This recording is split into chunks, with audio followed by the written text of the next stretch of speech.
Am I the idiot for buying my fiancé an engagement ring on credit? My fiancé 27F and I, male 29, have been together for 3.5 years. When we met I was in about $26,000 in credit card debt, and she hated it. I made some stupid decisions out of college, but I had a pretty good paying job at the time and would pay it off within a year easily.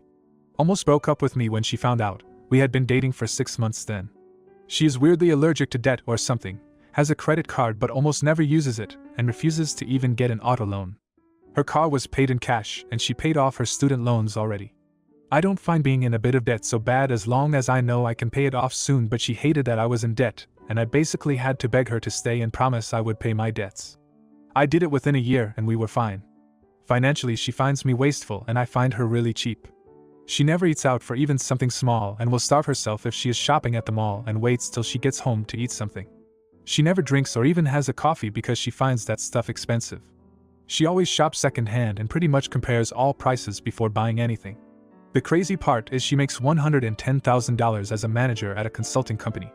She also owns her own place where we both live and I pay rent to her. I'm a lot more chill around money and I still consider myself responsible, but I like to enjoy life rather than strictly budget every penny. I wanted to propose but I didn't save for a ring. I was just out with my sister and saw one I liked and thought she would like. It was $6,400 and I didn't have much savings after paying for a belt replacement and brake change for my car, but I thought it was fine because I would put it on credit card and pay it off within 3 months. I bought and proposed, and she accepted but got angry with me when she found out it was on credit card and I couldn't pay for it outright. The ring had a 30-day back guarantee and she told me to return the ring and buy it once I had saved up the money. I was floored because she was so obsessed with savings she couldn't look past my credit card debt that I could pay off. I told her if she demanded I return the ring it was like she was rejecting my proposal, and she snapped back. She should think about it because I was so bad with money. We had a fight over it, and some choice words were said. Basically she made it clear she didn't trust me with money, and this thing with the ring proved that. I'm pissed because she wants me to return a ring and buy it back or another one once I saved up, but who knows if the ring will still be there. I'm pretty pissed she can't just be happy and gets mad over how I spend my money. Edit. Some people were asking, and yes, she has a mortgage, but she isn't happy about it and pays the max lump sum allowed towards her mortgage every year. You're the idiot. You talk about how she doesn't eat out or buy coffee, implying that she doesn't enjoy her life and even saying she's cheap. And yet she owns her own home. Does she have a mortgage? She owns a car she bought outright. You, on the other hand, pay rent and just emptied your own savings account for a car repair. In other words, you are prioritizing discretionary spending on luxuries over an actual higher quality of life. You're the idiot. You are not compatible as a couple. And not just because you have different attitudes towards finances. That's okay. Keep your finances separate and get a prenup. You are not compatible because you belittle how she lives her life and approaches her finances. You're not compatible because you didn't know her well enough to either save for the ring or wait to propose until you paid it off. Why are you proposing when it seems like you don't even like her? Now, for the next story. Am I the idiot for telling my siblings about my husband's beige flag? I've, male 34, been with my husband, male 33, for 8 years. We have a 4-year-old daughter and own a house in the country together. For context, my husband works in private security. Earlier this past week, I hung out with my siblings to plan a Memorial Day barbecue and just catch up. My sister brought up this TikTok trend where people describe their partner's beige flag, a weird quirk that makes you pause for a bit, then just move on with the relationship. We all were sharing our partner's little quirks, and I mentioned what I felt was my husband's. Every night, the last thing he does before going to bed is a perimeter check. He literally gets out of bed with a flashlight and walks the tree line around our property, looking for anything out of the ordinary. If he doesn't do it, he won't sleep until he does. He even does it at hotels when we're on vacation. I find it super endearing. It's one of the ways he shows his love for myself and our daughter. We hosted a barbecue for our families yesterday. My husband was sort of meandering around, checking to make sure trash was put away properly, as our area can sometimes have bears. My brother-in-law made a mean comment to him about doing a perimeter check early in the day, and I think it embarrassed my husband a bit. He can be very shy, and I think it just puts him out a bit. I chewed my brother-in-law out for being an ass. Last night, I apologized to my husband for brother-in-law's behavior and passed along an apology from my sister. My husband was still pretty upset and said that it's his private thing he does, and he didn't think it was right of me to have told my siblings. He even called it mean for me to have done. I said I didn't think it was a big deal, especially when he does it in full view of our neighbors and strangers when we're on vacation. I didn't say it to embarrass him. I was more so sharing something I love about him. He didn't really accept that, and said he didn't want to talk about it. Things were tense over breakfast this morning, and when he came home, he said he was still feeling upset with me and wanted some time to himself. I feel like he's overreacting, but I also don't keep many things private, so I don't know how it feels to be this guarded. You're the idiot for thinking he's overreacting. You told the story for laughs and then people laughed. You made a joke at your husband's expense, behind his back, and chewed your brother-in-law for doing the exact same thing only to his face. You fully knew it was a beige flag because you said so. Now you are pissed he's a bit upset? You're the idiot. The one person who is supposed to care about him set him up to be made fun of. Did you ever think there's a reason he does it and can't get comfortable unless he does? It sounds like he may have experienced some kind of traumatic experience in the past, perhaps when he first came out, where somebody came onto his property and he was harassed. You, his loving partner, helped bring his feelings back. Now, for the next story. Am I the idiot for asking my sister-in-law if she and her friends can include more child-friendly activities in their hangouts? I, 27, female, am a single mom to 3 kids, 5, 3, and 2. My ex-husband left soon after my youngest was born and has since moved out of state. I am close with my brother, 32, male, and have tried to get close to his wife, F26. She is very sweet and fun, and I genuinely enjoy her company. I obviously don't get to hang out with her a lot because I have my hands full. My family helps out occasionally with childcare, but they are all busy too, so I don't get a lot of time with my friends. My sister-in-law has invited me along with her friend group frequently. They are all very outdoorsy and like to have a good time. The thing is, I have to decline September 9th, 10 times because the activities they plan are not child-friendly. Day-long hikes, wineries, kayaking trips down large rivers, you get the idea. Plus my sister-in-law doesn't seem that interested in kids. She never helps or offers to help keep an eye on the kids during family gatherings. She isn't rude when I turn down the invites. She just says she understands and hopes I can join them next time. We had a barbecue a couple weeks ago at my parents' house. I was chatting with my brother and sister-in-law, and she mentioned she and her best friend were going to head to a very fancy art museum out of town. She asked if I'd like to join them, and I said I would have to see. She nodded and said she understood. It was then I mentioned it would be great if she and her friends did stuff the kids could do once in a while. My sister-in-law got a little awkward and said that none of her friends had kids and this is just what they like to do. We continued talking, but it was a little quiet, and she excused herself. My brother told me that it was an idiot move to make a suggestion like that because she was trying to include me in her friend group and I don't have a right to change their vibe. I feel guilty now, but it's just really difficult to get out with 3 young kids. You're the idiot. You are a mom, they aren't, and while it sucks, no one wants to hang around kids when they don't have them. Heck, I'm a mom and I don't want to hang around other people's kids. You'd be better off looking for friends with kids and make peace with the fact that your sister-in-law and her friends won't want to do kid-centric stuff until they have kids, if they ever do.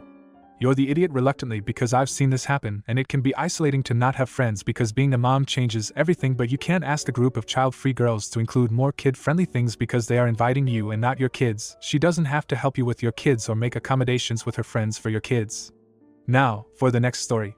Am I the idiot for reporting my roommate's GF for business fraud? I, female 23, have 3 roommates, 1F, 2M. One of my male roommates, Devin, has a GF named Destiny, both fake names, who is probably about female 22. She is not on the lease and there have been no previous incidents. A couple days ago I got a letter in the mail that was addressed to an LLC that had Destiny in the name. A quick Google search of the LLC showed Destiny's new online business. I looked up the public business records for the LLC and saw that Destiny used my address as her business address. Again, Destiny is not on the lease. This sounds like business fraud. I am concerned that if my landlords find out, we will be evicted. My landlord owns at least 80% of the long-term rental properties in my area. If we were evicted and blacklisted, we would not be able to find another place to live. As far as I can tell, Destiny did not ask a single roommate, including Devin, if this was okay. When I confronted her about it, she seemed very surprised that I found out. She thought business information was private, so we would never know. While some records are private, the person who started the LLC and the addresses used are public information. All addresses for the LLC use one of 2 zip codes, both of which are wrong for our city. One is 1 number off, one is extremely wrong. That raises more red flags for me. When confronted, she said she used it as a temporary address because she was moving between places and wanted to file before the end of the month for tax reasons. However, based on her reaction, I can't help but wonder if she was planning on using the address permanently, and is only going to change it because I found out. She said she changed the address today. None of us are okay with her using our address for her business. Devin and Destiny are on vacation, so all our communication has been through text. I am planning on talking to them in person ASAP. Destiny is a nice girl, she might not understand why business fraud is wrong, but I need to protect myself and my roommates from possible legal action. None of us have money for legal counsel. She is either completely oblivious or something is shady. I filed a report about the false address to our Secretary of State Department. I also contacted my landlord and told them what was going on and what I've done to stop it to protect me and my roommates. I have not told her or her boyfriend about this. I have saved all documents and evidence. Am I the idiot? You're the idiot. You reported her to state agencies without any proof that she was using that address for anything remotely fraud-like? She should not have used your address without talking to you first, but you're clearly doing too much that might really hurt her. Could you not have talked with her first, please, instead of throwing around wild accusations? You're the idiot 1000%. You stuck your nose where it didn't belong. A simple Google search would have let you know that this wasn't that big of an issue. You made it one by reporting it to the government and landlord. At best you overreacted, but I suspect there is something deeper going on, because why go through the trouble of reporting her to the government instead of simply informing the landlord? At the end of the day, OP needs to mind the business that pays her and stay out of others. Now, for the next story. Am I the idiot for telling my friend that I don't have the mental capacity to listen to her complain about rich people shit? At the moment? When I, female 24, was younger, I received a scholarship to attend a private high school. I had a hard time fitting in at first because everything about me gave away the fact that I didn't come from a well-off family. It wasn't uncommon for me to just cry in bed after I came home from school. One day, when I was eating lunch by myself for what seemed like the 500th time, Jenny, female 25, sat next to me and asked me how I was doing. I was initially suspicious that someone dared her to talk to me, but she then ate lunch with me for the rest of that week. I'm forever grateful for what she did, and we've been friends since. Jenny's life seemed ideal to me at first. She lived in a beautiful house, wore designer clothes, and always had the latest iPhone. As we grew closer, she confided in me that her life absolutely sucked. She said that her parents, both surgeons, seemed to care more about their patients than about her. They never showed up to any of her choir concerts or track meets and had to be dragged to graduation. She wished that her family was like mine, as my family actually ate dinner together at the table. That said, some of Jenny's problems really did scream rich people. For her 17th birthday, her parents promised her spring break road trip to the Grand Canyon. She was so excited during the month leading up to spring break, and I was so excited for her. On the Friday before spring break, Jenny tells me that her parents changed their minds and instead did what they've always freaking done. For her birthdays and Christmas, hand her their credit card, tell her to buy whatever she wanted, and then barely acknowledge her existence. I'm going to be completely honest. There were many occasions when I wished that my most pressing problem was being forced to go on a shopping spree. However, I kept my mouth shut because Jenny's home life truly was terrible thanks to her completely absent parents. Moving ahead to today, Jenny is making around $200,000 in the tech industry. I'm not making anywhere near that kind of money, but I'm doing okay for myself. We aren't as close as we used to be ever since she moved to California, but we still text each other several times per week. My rat Emil died on Saturday, and last night I learned that my grandma's cancer came back with a vengeance. I'm obviously not in the best mental state at the moment. I texted Jenny about this, and after a holy fucking poop, that really sucks. She complained that the new coffee brand in the break room is poop compared to the old one, and to make it worse, no one in the office knows what the old brand was, so she can't go buy it herself. She then complained that the cafeteria in her building stopped serving a particular gelato flavor, so she's had to go to another building if she wants it. I said, Jenny, I love you, but I really don't have the mental capacity to listen to you complain about rich people poop right now. She called me a jerk and said that friends always listen to each other's problems. You're the idiot. Your friend's parents neglected her and made her feel like nothing, and you scoff at her problems because she has a credit card? The letter or the day is B for bitter. Makes sense why you wouldn't have many friends, you're a shitty friend.